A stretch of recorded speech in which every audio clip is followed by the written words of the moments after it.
debemos entender un poco el Evangelio de Juan, debemos entender un poco cómo es la estructura de este libro, que es muy conocido por muchos, pero poco estudiado, la verdad.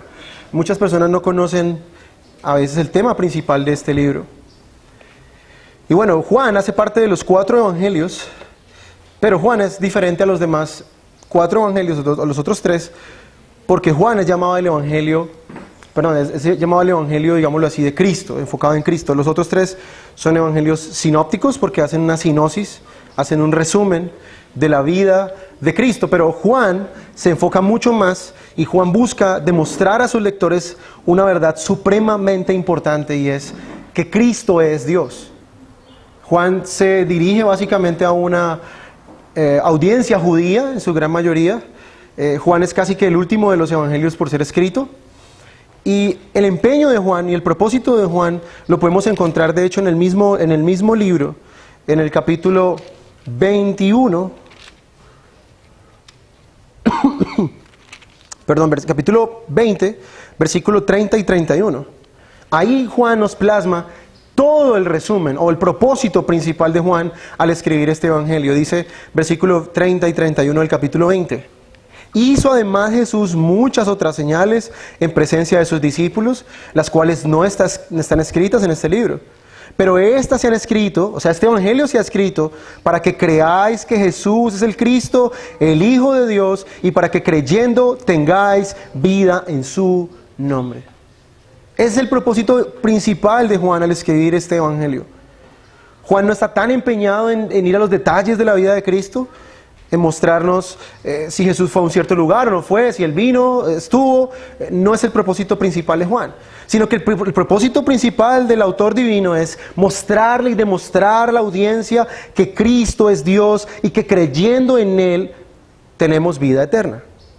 Entonces podemos entender que todo este libro, todo este capítulo, estos 21 capítulos han sido inspirados principalmente por el Espíritu para producir en nosotros la fe salvífica, para que nosotros podamos creer verdaderamente que Cristo es Dios.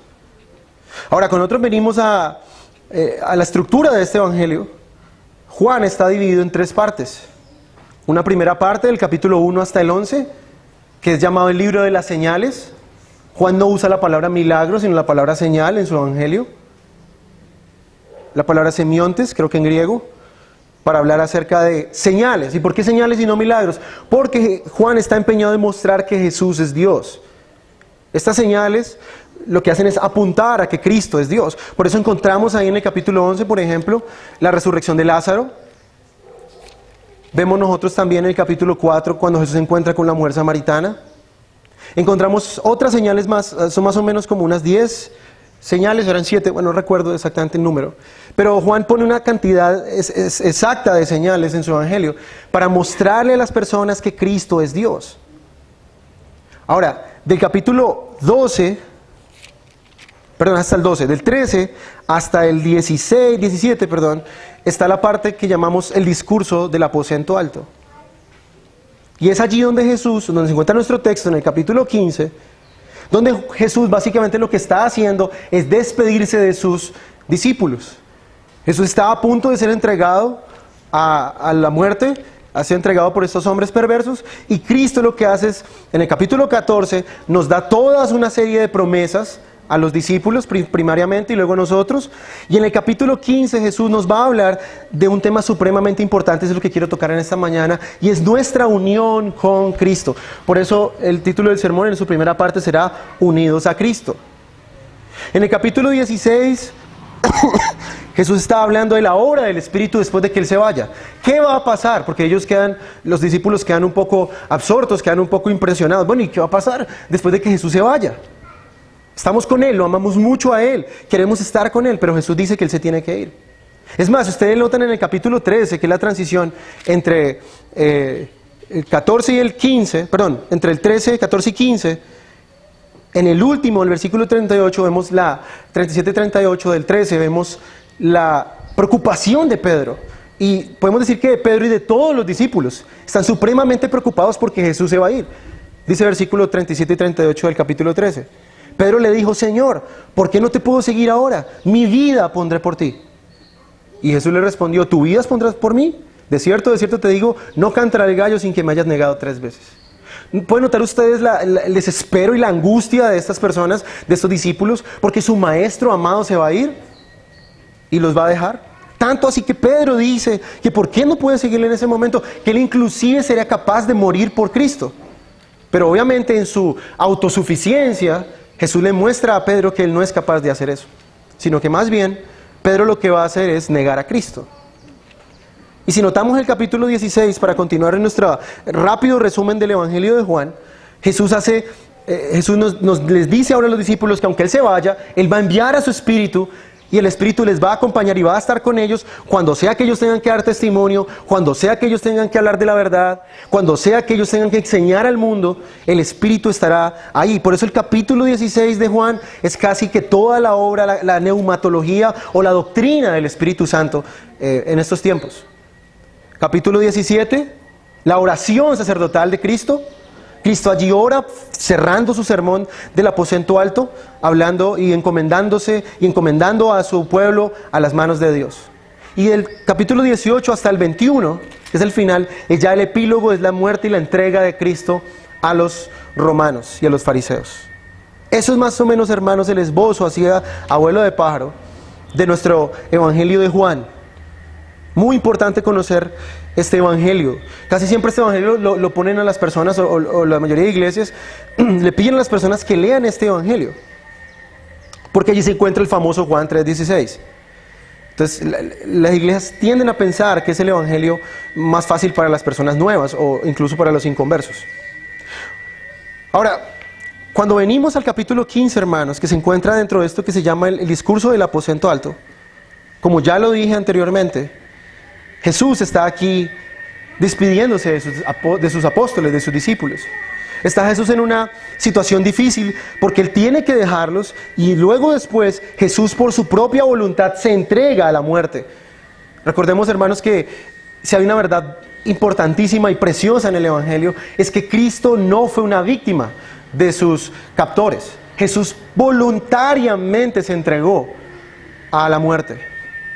Él claramente lo dice en las Escrituras que nadie quita su vida, sino que Él la entrega y la da y la puede volver a tomar cuando Él quiera. Entonces, el propósito aquí de Juan es mostrarnos ahora la importancia de los creyentes y nuestra unión espiritual con Cristo.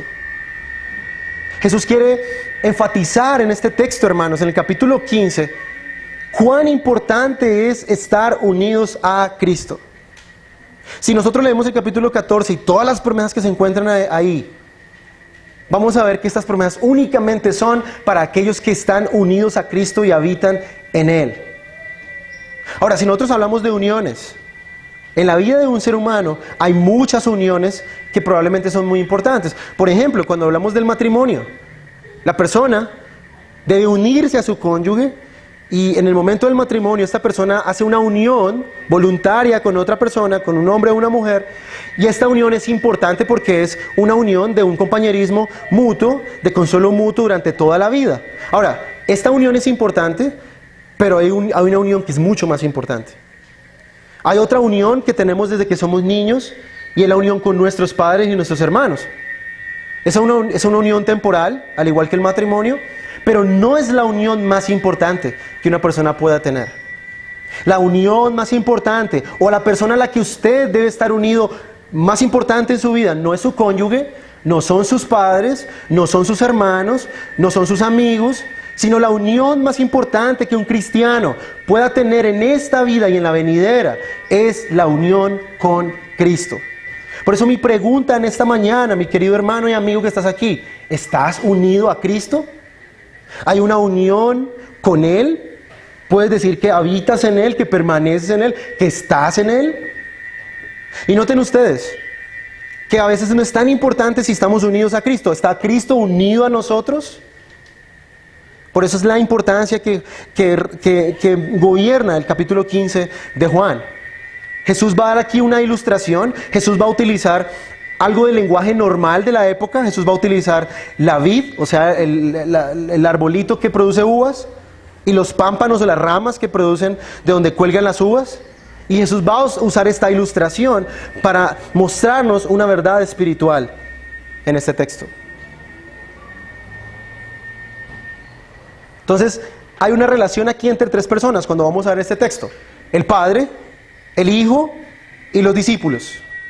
Cuando vamos a hablar de esta unión, estos tres actores o estas tres personas actúan dentro de la relación del cristiano y Dios. Y ya vamos a ver por qué. Porque el Padre es importante, porque el Hijo es importante y porque los discípulos es importante.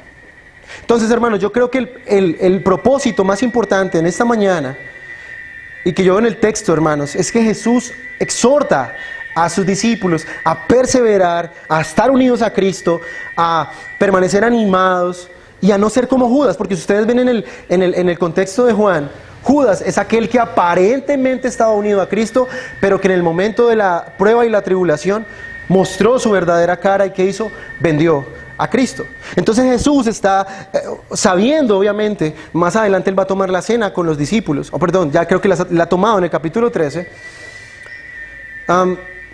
y Judas se va en el momento de la cena. En el momento en que Jesús va a tomar la cena, Judas no está en esta escena.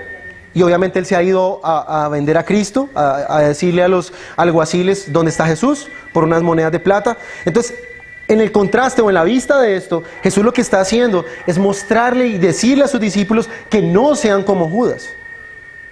Que ellos no deben actuar de esa misma manera como lo hizo Judas, que supuestamente era un creyente, pero no era un verdadero creyente. Entonces, en primer lugar, vamos a ver ¿a quién debemos estar unidos? ¿O a quién estamos nosotros unidos si somos cristianos verdaderos? Versículo 1 del capítulo 15 dice lo siguiente: yo soy la vid verdadera y mi Padre es el labrador. Noten ustedes aquí, hermanos, cómo comienza Jesús esta ilustración y empieza Jesús a mostrar esta verdad espiritual. Jesús está diciendo aquí que Él es la vid verdadera, o en griego, Él es la vid genuina. Ahora, ¿por qué habla de vid verdadera? Bueno, porque hubo o había en ese momento una vid falsa. ¿Y cuál era esa vid falsa? Bueno, para la mente israelita y para la mente de estos judíos, ellos sabían que en el lenguaje del Antiguo Testamento Dios siempre había tratado a su pueblo Israel como la vid, de la cual Dios esperaba que ella iba a dar fruto. Desde todos los pueblos de Israel, este pueblo de personas judías, había sido escogido por Dios para que ellos dieran fruto y mostraran la gloria de Dios a todas las naciones. Pero lastimosamente, hermanos, este pueblo, por el endurecimiento de su corazón y por la necedad de su propia mente y por la dureza de su propio corazón, hicieron todo lo contrario a lo que Dios le había dicho que hicieran. Entonces, de hecho, si ustedes notan en el Antiguo Testamento, la única forma de poder conocer al Dios de la Biblia era uniéndose a esta Israel, uniéndose a esta vid. Era la única manera. Si uno de los paganos o alguna persona de los pueblos extranjeros quería conocer a Jehová, lo que tenían que hacer era venir y conocer y entrar dentro del pacto de ellos. Tenía que circuncidarse, tenía que hacer unas cosas, una cantidad de ritos para poder ser aceptado dentro del pueblo de Dios. Entonces, en el Antiguo Testamento, todo aquel que se unía a Israel, todo aquel que se unía a este pueblo y cumplía con los requisitos establecidos por Dios, podríamos decir que, a menos exteriormente, hacía parte del pueblo de Dios. Pero, como vemos, aún profetizaba en el Salmo 80, 14 al 18, Dios había prometido y había profetizado que en el Nuevo Testamento o en el tiempo por venir, ya esta vid que había sido infructífera, que era Israel, esta vid que tenía un propósito pero no lo cumplió, sería reemplazada, digámoslo así, por una verdadera vid. Dice el Salmo 80, 14 al 18. Oh Dios de los ejércitos, vuelve ahora.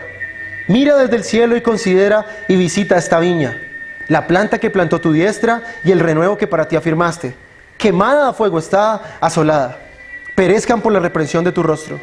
Sea tu mano sobre el varón de tu diestra, sobre el hijo de hombre que para ti afirmaste. Así no nos apartaremos de ti, vida nos darás e invocaremos tu nombre.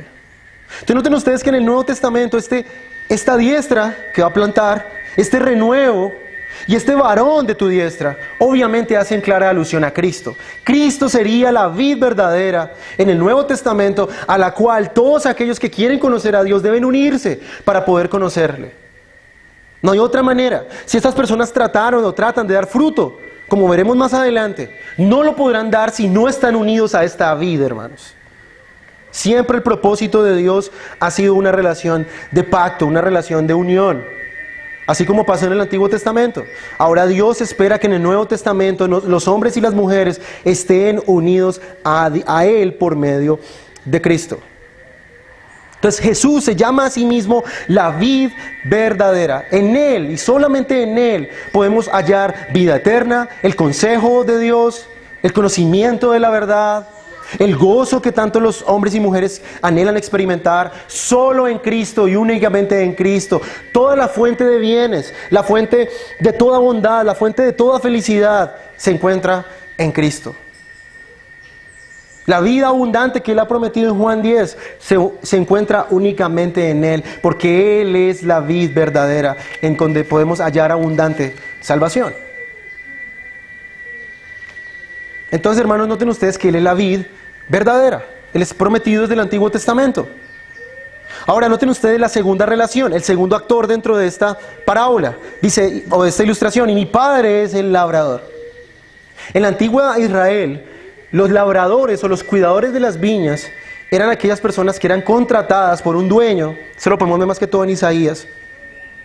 Las personas eran contratadas para crear como un muro con piedras y con espinos, y esta persona estaba encargada de estar ahí y cuidar esta viña de las zorras o de los animales, inclusive los ladrones, para que no se robaran las uvas. Jesús está diciendo que Él es la vid verdadera y su Padre es el encargado de cuidarle, digámoslo de esta manera, a Él de forma aquí metafórica. El Padre es el encargado de sacar la maleza, el Padre es el encargado de cuidar el estado de esta vid, el Padre es el encargado de revisar si esta vid tiene o no, se está dando o no frutos, y quitar, como veremos en el versículo 2, ya entraremos ahí, las ramas secas, y que las ramas que dan fruto sean cortadas, arregladas para que ellas puedan producir más fruto.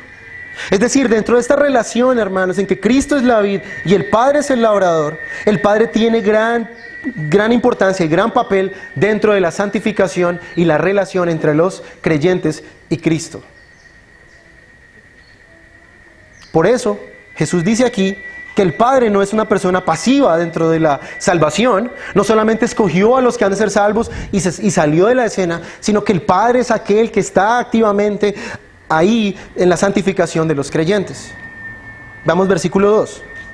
Todo pámpano que en mí no lleva fruto lo quitará, y todo aquel que lleva fruto lo limpiará para que lleve más fruto.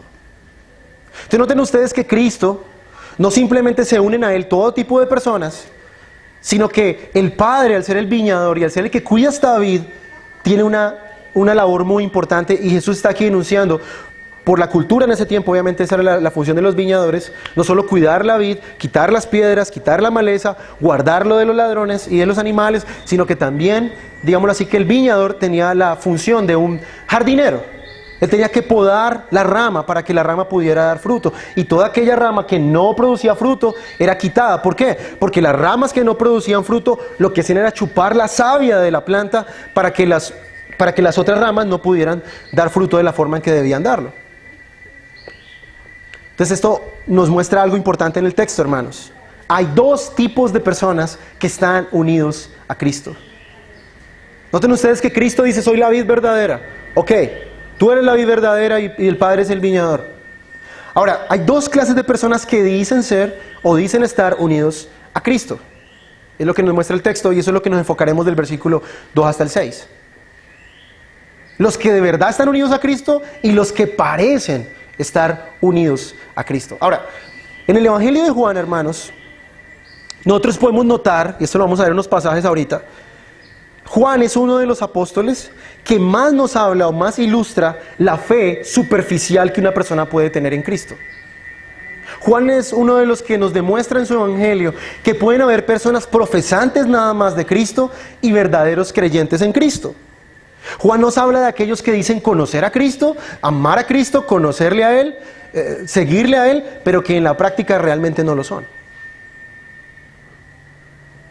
Entonces noten ustedes que aquí Jesús nos habla de dos tipos de personas, y Él los ilustra como un pámpano, o en otras versiones dice un sarmiento, o en otra versión dice ramas, en la Nueva Versión Internacional.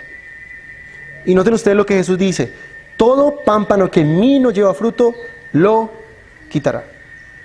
Lo primero que Jesús menciona en este pasaje es la labor del Padre como viñador de la vid, quitando aquellas ramas que no dan fruto. La pregunta es, ¿quiénes son estas ramas que no dan fruto?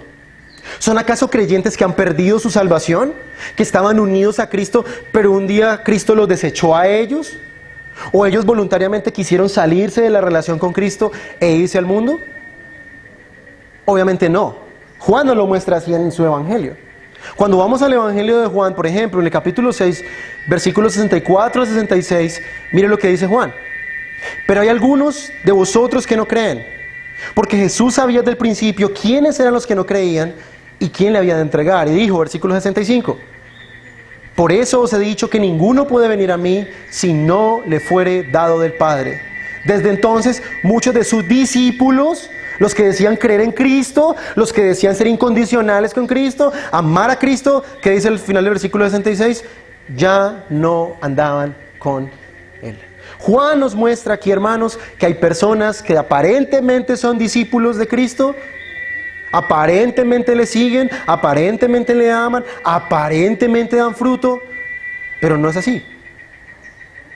Y Jesús nos dice que la labor del Padre en esta relación entre Cristo y los falsos creyentes es quitarlos a ellos. Noten ustedes que no es darles más tiempo, no es darles chance. Obviamente que Dios es paciente, pero noten ustedes que al final dice el texto que Él lo quitará. Ahora, de pronto en español no se nota, pero en el griego acá hay un juego de palabras entre la palabra quitará y la palabra limpiará. ¿Por qué? Si nosotros pudiéramos leer griego, la palabra quitar, me perdí en mis notas, ya, es la palabra ario. Y esa palabra ario significa ser quitado, con el propósito de limpiar. Y está la palabra catario, que es limpiar, y tiene el propósito el mismo que en español de solamente limpiar. Entonces uno es quitar, remover la maleza, aquello que estorba, y la palabra catario da la idea de limpiar con el propósito de que dé más fruto, algo que está bien y está sano.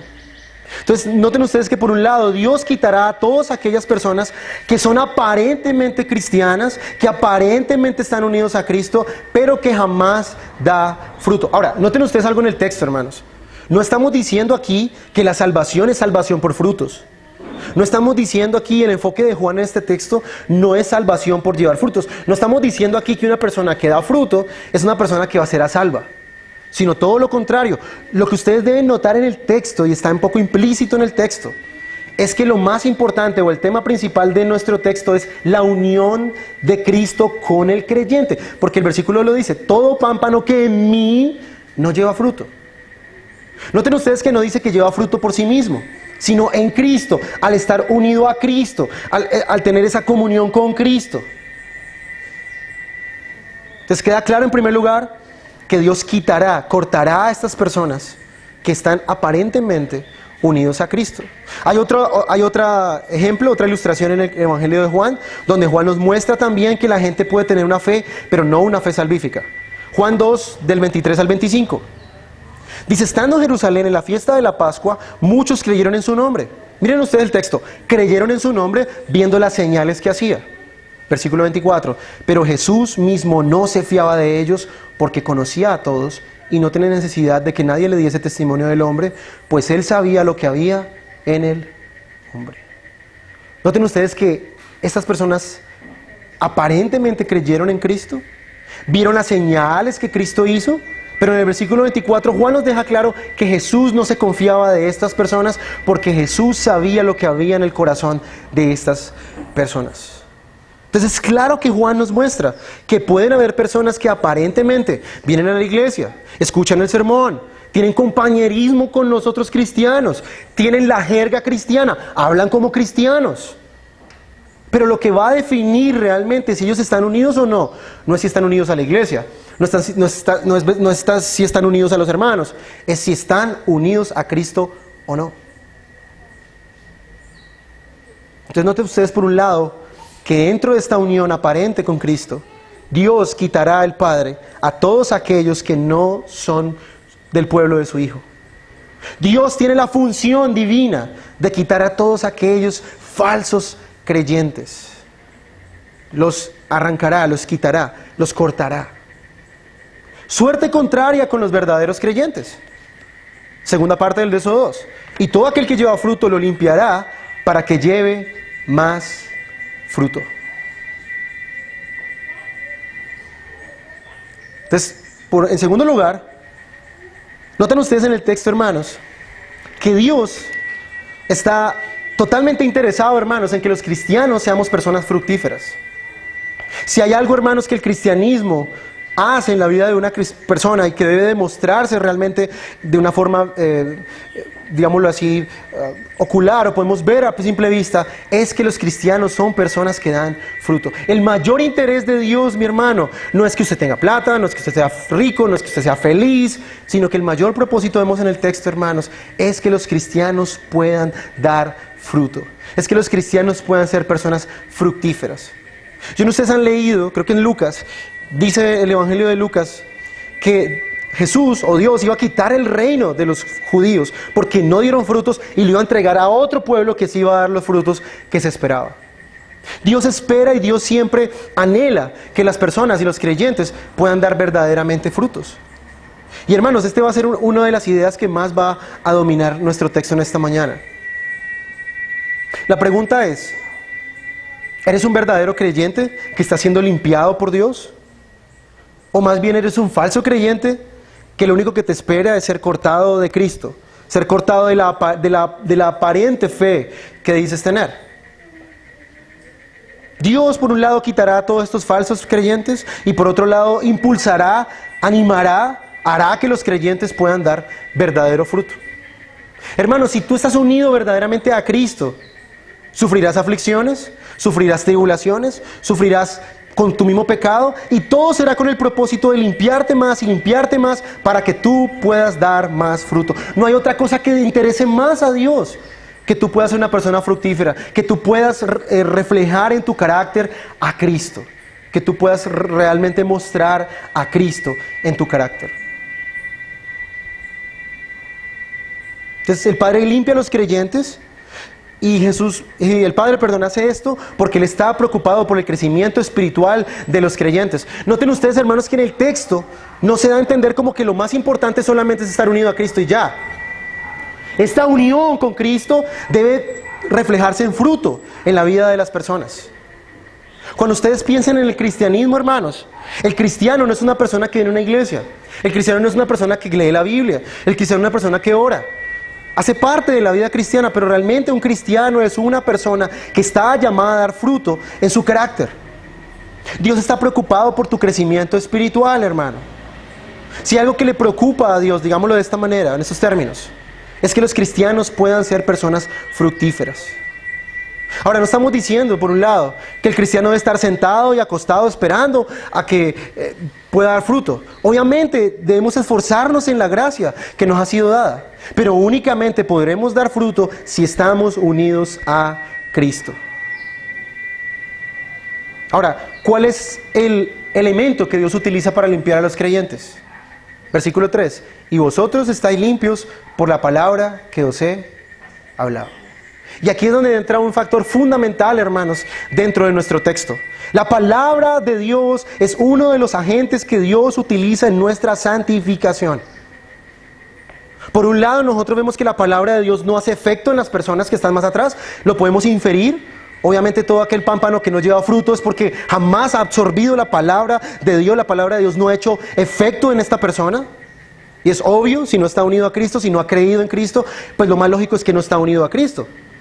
Pero noten ustedes que Jesús, en el contexto más inmediato de los apóstoles, Él les ha enseñado durante 3 años a ellos, y todas estas palabras que les ha enseñado, el Evangelio ha obrado en ellos para su santificación, y dice el texto que ellos están limpios por medio de la palabra que Él les ha hablado. Noten ustedes que la santificación no es un proceso místico, mágico, donde yo experimento ciertas emociones, veo ciertas visiones, hablo ciertas lenguas para ser más santo. No, hermanos, es mucho más simple que eso. La santificación está determinada por cuánto de la palabra de Dios hace efecto en nosotros. Noten ustedes que el Padre obviamente actúa y limpiará a las personas usando las tribulaciones, usando problemas y usando una cantidad de cosas, pero también el Padre usará otra herramienta dentro de sus grandes herramientas que Él tiene como viñador, y es la palabra de Dios. Por eso Juan mismo en su Evangelio, capítulo 17, versículo 17 dice: santifícalos en tu verdad, tu palabra es verdad. No hay una forma de ser santificado sino a través del conocimiento de la verdad y la práctica de la verdad en la vida de un cristiano. ¿Tú quieres ser santificado? ¿Tú quieres ser más santo? Exponte a la palabra de Dios. Estudia la palabra de Dios. Medita la palabra de Dios. Esfuérzate en aprender la palabra de Dios. Ella hará la obra en ti de santificación. Hará que te motive. Hará que te esfuerces a conseguir lo que ella misma dice que debemos hacer. Entonces, noten ustedes que la característica principal de aquellos ramas que dan fruto es que son expuestos a su palabra todo el tiempo. Ahora, no solamente hablar expuesto de decir que ellos vienen y escuchan un sermón. No, hermanos, es el estilo de vida del creyente. Todos los días lee la palabra, todos los días está meditando en la palabra, o está leyendo algo con respecto a la palabra, o está estudiando algo con respecto a la palabra. Y el cristiano no lo hace solo porque sí, sino porque sabe que el fruto de esta exposición a la palabra será el fruto de justicia, o el dar fruto, el ser hechos conforme al carácter de Cristo. Entonces, noten ustedes, hermanos, hasta ahí la idea de Cristo. ¿Estamos unidos a Él o no? Hay un viñador, hay un cuidador de esta vid, y es el Padre. Quitará a unos, limpiará a otros. ¿Y qué utilizará para limpiarnos? Su palabra. Es claro.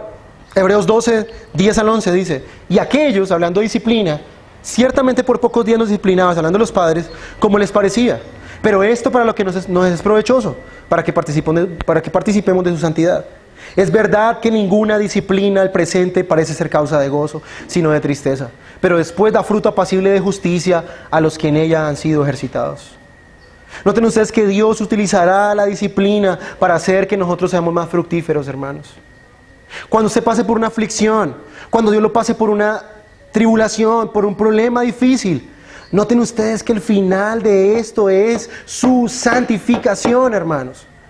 Para los que hemos estudiado los jueves acerca de la libertad en Cristo, hay uno de los puntos en la confesión de fe que dice que hemos sido librados del mal de las aflicciones. Es decir, el cristiano ya no tiene, ya las aflicciones para él no tienen el propósito de amargarle su vida o hacerle sufrir solamente, sino que el propósito de las aflicciones, vemos, es limpiar al creyente y hacer que él sea más fructífero, hermanos. Cuando usted esté pasando algo difícil, piense que lo que Dios quiere de usted, hermano, es que usted dé fruto apacible de justicia. Cuando las situaciones se ponen adversas, difíciles, piense siempre que Dios trae estas cosas para que usted pueda dar fruto. Noten ustedes que esa es la ambición de Dios, digámoslo en esos términos. Es el propósito de Dios. Es lo que realmente a Dios le interesa, hermanos. Por eso Dios puede quitarle riquezas a unos, darle a otros, quitarle el esposo, quitar los hijos, darle a otros o no darles. Y todo esto está empeñado, según Cristo en este texto, hermanos, para que nosotros podamos dar fruto. Dios ha invertido a Cristo, digámoslo de esta manera. Él ha muerto en la cruz para salvar a un pueblo, no para que el pueblo se quede simplemente sentado un domingo escuchando un sermón. Cristo murió para que nosotros podamos dar fruto, hermano. Dios ha invertido a su Hijo, obviamente para una ganancia, digámoslo en esta manera, como lo dice el Salmo 53. Que Él verá el fruto de su aflicción y se agradará, Él se pondrá feliz, porque Cristo no sufrió en vano. Hermano, Cristo sufrió también para que podamos vivir vidas fructíferas en santidad, hermanos. Y noten ustedes que, como nos dice Hebreos 12, la disciplina asegura que este fin se llevará a cabo. Dios no dejará al creyente a sus anchas, a sus expensas, sino que Dios utilizará la disciplina para, si él se sale por un lado, Él lo trae de vuelta, y si él se vuelve necio, Él lo golpeará con su justicia, con su gracia, y Él lo traerá porque Dios ha invertido algo demasiado grande, que es Cristo y sus sufrimientos, como para que el cristiano deje botada esta obra a mitad de camino. Dios es el labrador de la viña, limpiará al creyente para que él dé fruto.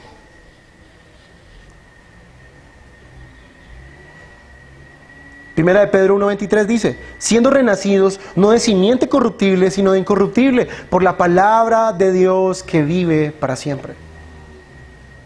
Y permanece para siempre. Noten ustedes que la palabra de Dios no solamente nos da a nosotros vida espiritual. Cuando ustedes vienen aquí o han venido aquí como inconversos, Dios a través de la palabra nos ha hecho nacer de nuevo. Pero no solamente eso, Dios sigue usando su palabra como herramienta para hacernos crecer en salvación. Versículo 3 del capítulo 1, ahí mismo, más arriba, perdón, de segunda de Pedro 1:3. Como todas las cosas que pertenecen a la vida de la piedad nos han sido dadas por su divino poder, mediante el conocimiento de aquel que nos llamó para su gloria y excelencia. El texto dice, todas las cosas que pertenecen a la vida de la piedad nos han sido dadas.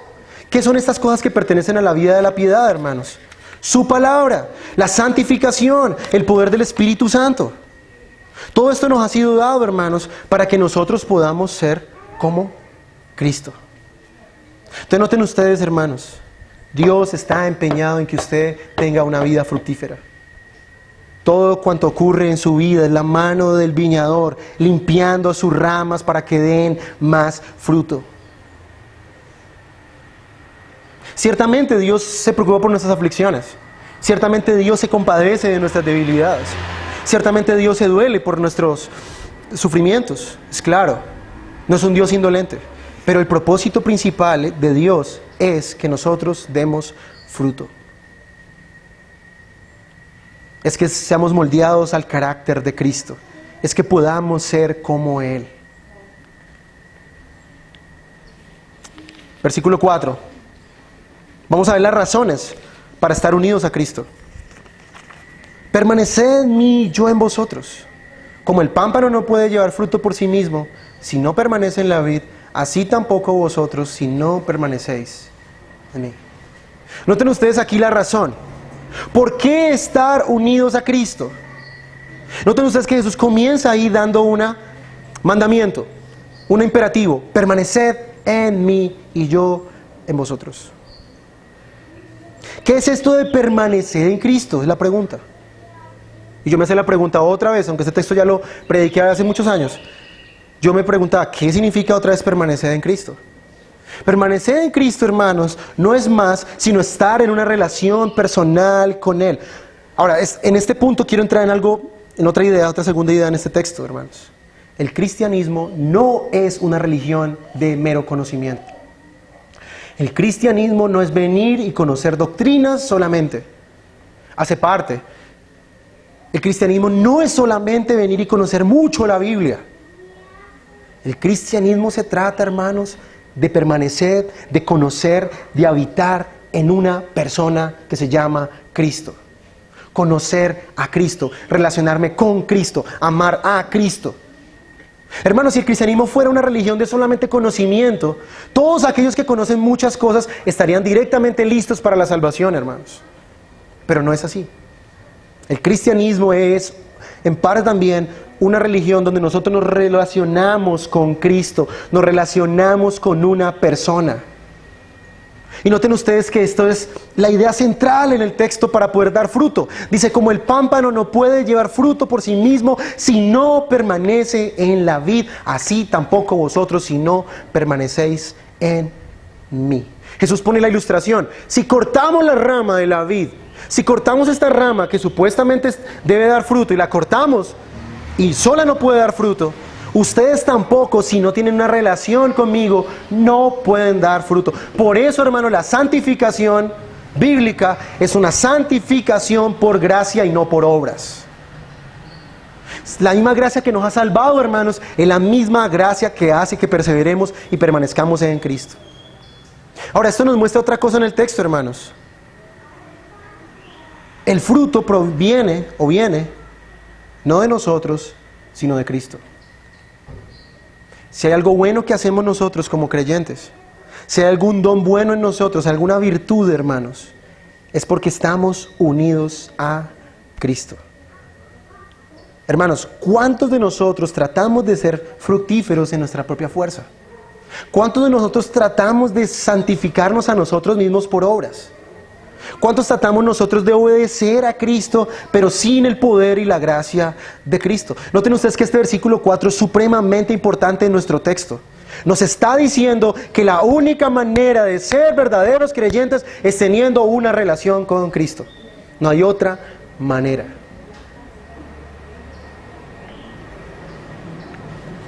La pregunta es, ¿cómo está tu relación con Cristo?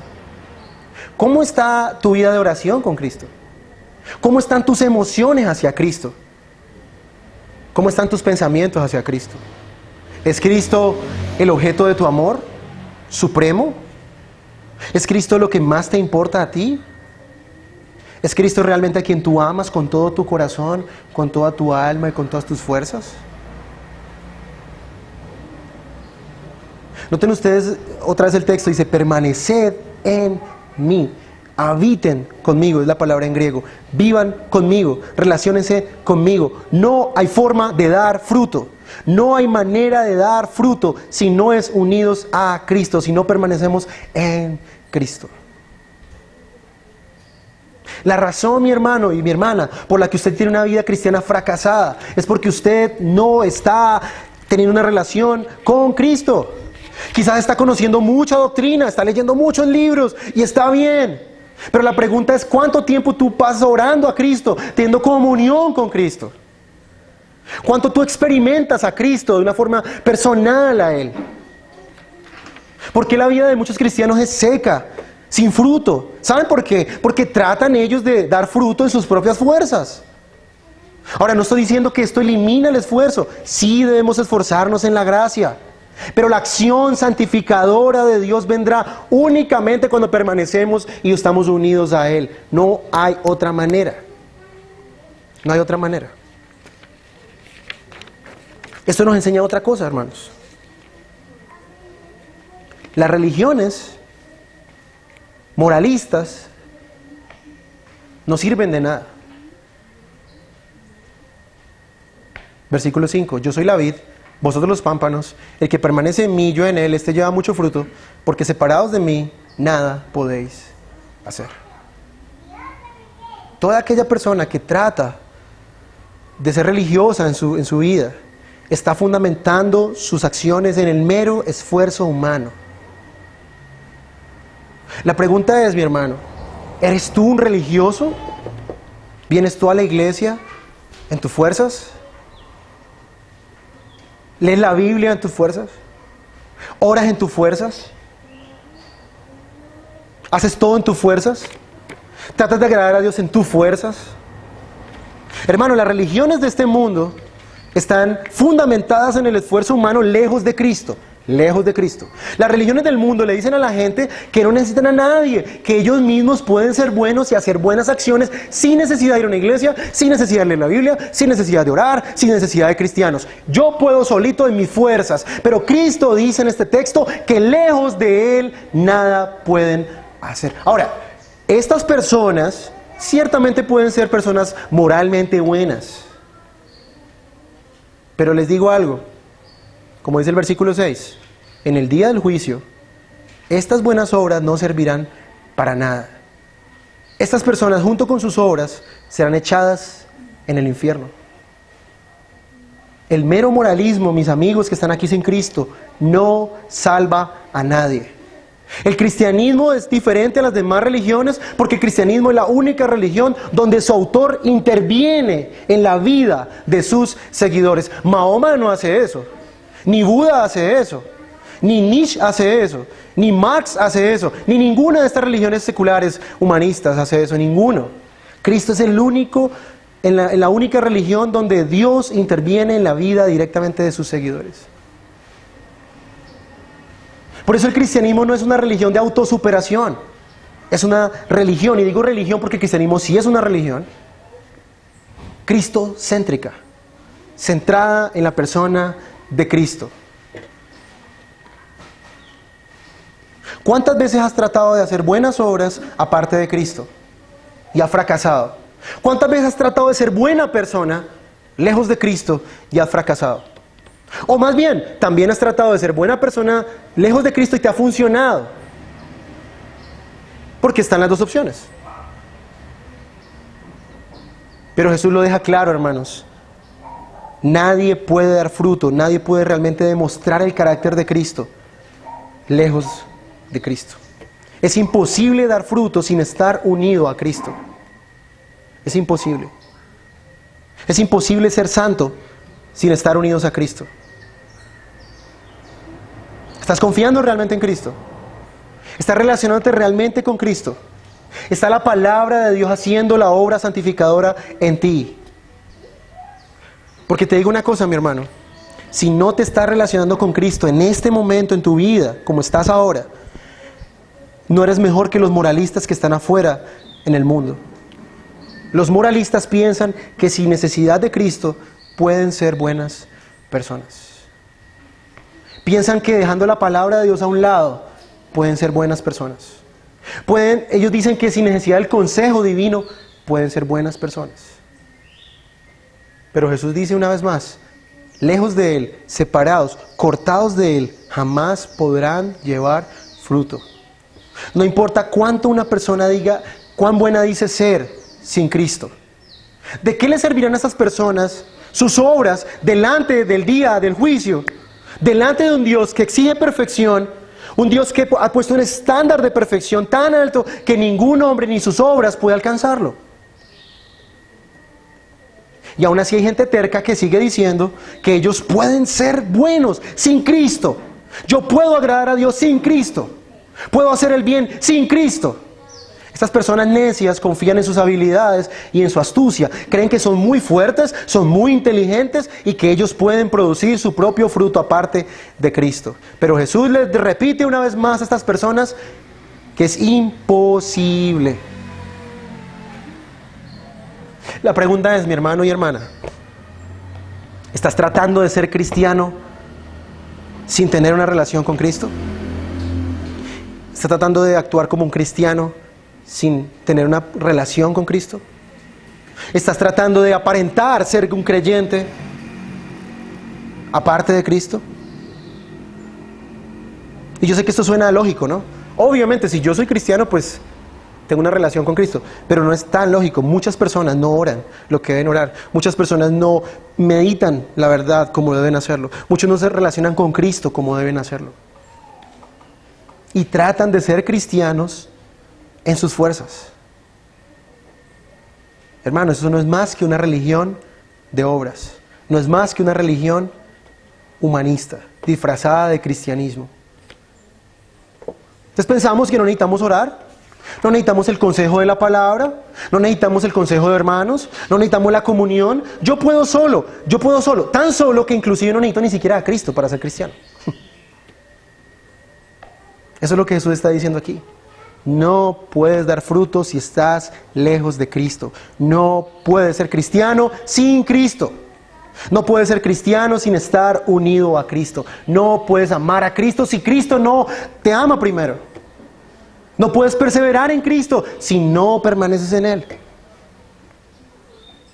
Versículo 6.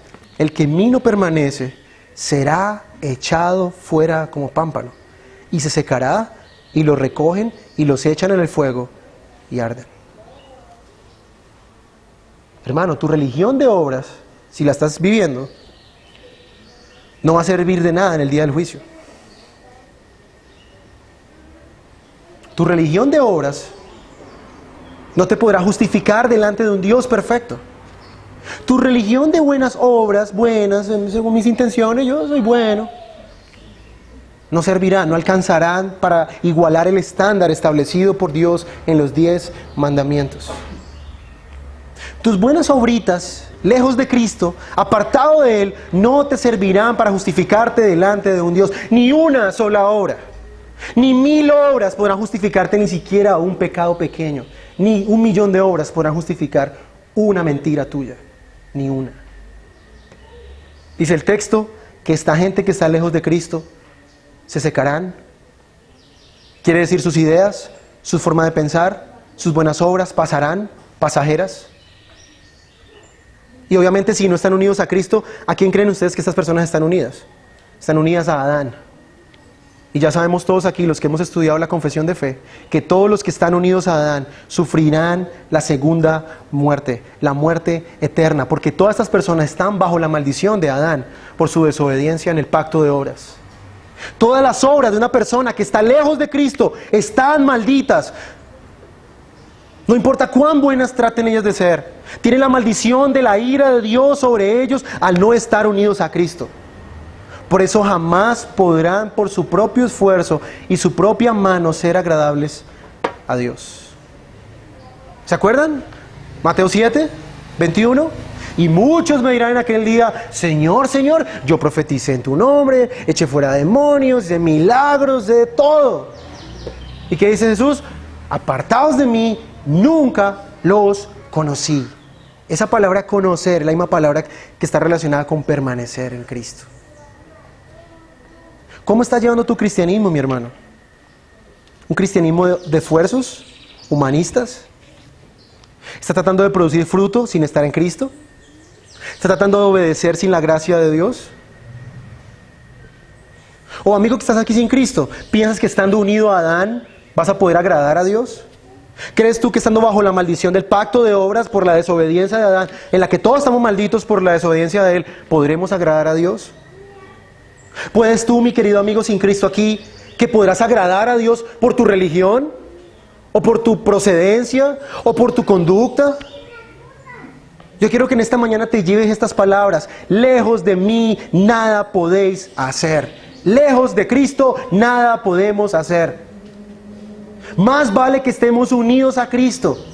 Más vale que realmente tengamos comunión con Él. Más vale que nosotros estemos unidos a Él a través de la fe y el arrepentimiento. ¿Cuál de los dos eres tú en este texto? ¿Eres tú de los que no llevan fruto y serán quitados, arrancados por Dios? ¿O eres tú de las ramitas que sí dan fruto? Pueden ser ramas pequeñas, pueden ser ramas débiles, pueden ser ramas que recién están saliendo de la vid. Pero si están unidos a Cristo, darán fruto sí o sí, porque el Padre estará encargado de limpiarlas y de cuidarlas. Este Padre, como dije anteriormente, que ha invertido a su Hijo, sufrió, no permitirá que este esfuerzo sea en vano. Producirá el fruto que Dios se ha propuesto producir. Cuidará Él de esta viña para que dé fruto.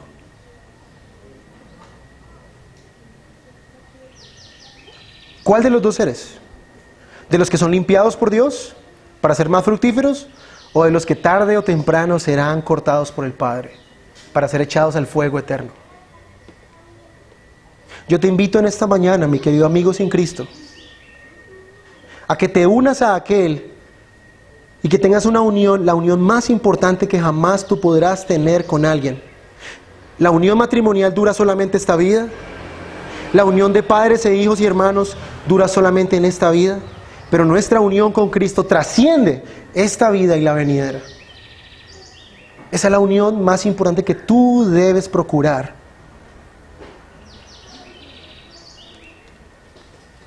¿Cómo estás viviendo tu vida cristiana, mi amigo, mi hermano? ¿En tus fuerzas? ¿Tratando de hacer todo en tu manera de ser, a tu fuerza, a tu esfuerzo? ¿O lo estás haciendo unido a Cristo, pegado a Cristo, permaneciendo en Cristo? ¿Cómo esperamos, hermanos, luchar contra el pecado de nuestra fuerza? No podemos, hermanos. ¿Cómo podemos nosotros vencer el pecado de nuestra vida, hermanos? Si no es únicamente estando unido a Cristo, no hay otra manera. Unido a Él, no hay otra forma. Tú puedes tener cosas en tu celular, tú puedes evitar una cantidad de cosas, y están bien, están bien. Pero si no estamos unidos a Cristo, hermano, de nada servirán todas nuestras precauciones contra el pecado. El Padre nos limpiará, hermanos. Entienda eso. El Padre es quien nos limpia. Permaneciendo en Cristo, unidos a Cristo, amando a Cristo, teniendo comunión con Cristo. Por eso les pregunto en esta mañana, hermanos, ¿qué tanto has descuidado tu relación con Cristo? ¿Qué tanto te has olvidado que es la obra de Él en ti? No meramente tu obra.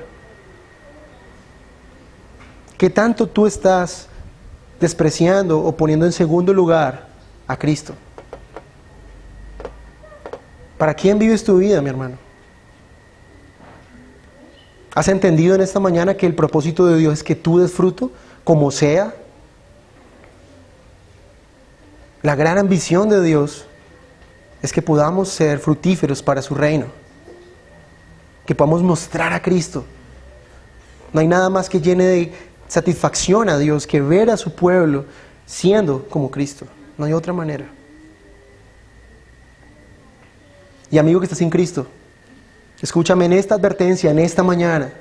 Unido a Adán, lejos de Cristo, en tus buenas obras y en tus buenas, entre comillas, motivaciones, no servirán para complacer a un Dios perfecto.